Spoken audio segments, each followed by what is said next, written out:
Hello all. So in the last video we learned how to write a program. So here to write a program we have defined many parameters. One is class. Class is a one which is defines what type of class it is. So in front of this class we have to give username. Then then we are using public static void main followed by string and args system out dot print ln. So what do you mean by class? Class definition is this line uses the keyword class to declare that a new class is being defined. We know that in Java we are going to deal with a class. So the this class word used to define that a new class is getting created. Then we are having main method. The main function method is the entry point of the Java application. So without this main program, Java program doesn't get executed. So we have to use main function or it's a method that is used as an entry point of the Java function. Then we can see that there is something called as void.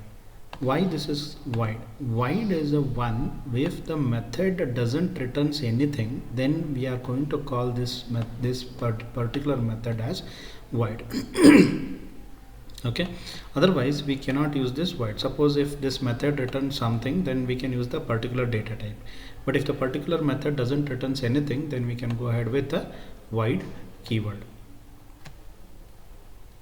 Okay, so the last one is we are going to use system.out.println, right? So this is the one which is used to output either the string or whichever the user wants. For example, here I am using hello world. So if I use this and if I write a program, so that becomes a hello world program, because this program is going to print my first Java program, or else even if I use hello world also it is going to print the particular string. Okay, so now as we know that how to write a program, so now what we can do is we can know that what do you mean by Java variables.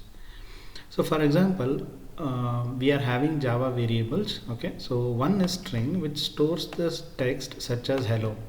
String values are surrounded by double quotes. Normally we can use double quotes. Second one is int, right? So in int we can store the integers, for example 1 2 3. Third one is float, so which is this, and then one is character. I can use a, b or whatever it is. Then the last one is boolean. This stores the values with two states, either true or false. Correct? So how to define many variables? Right? So I can define int x is equal to 5, y is equal to 6 and z is equal to 50. Suppose if I want to add this, I can use it in system.out.println only, telling that it is x plus y plus z. So if I use this, what will happen? The sum of all the three variables gets printed. This is how I can define many variables. The next concept is Java identifiers.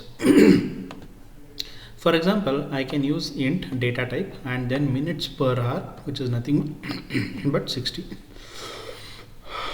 So whenever we are writing a program, we should use a particular Java identifier. So I can use even yum is the identifier, yum is equal to 60. Okay, so now in this minutes per hour, I can come to know that this minutes per hour is 60. That means this, by reading this identifier, I can come to know that, okay, so it is an understandable and maintainable code. That means whoever the Java developer comes in, he will understand.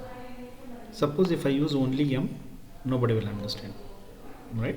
So that's why nobody will understand what is the yum value. But if I use minutes per hour, then the user will come to know that this is the one which is used to define minutes per hour. So this is how we need to define a Java identifier in a code. Okay, so thank you.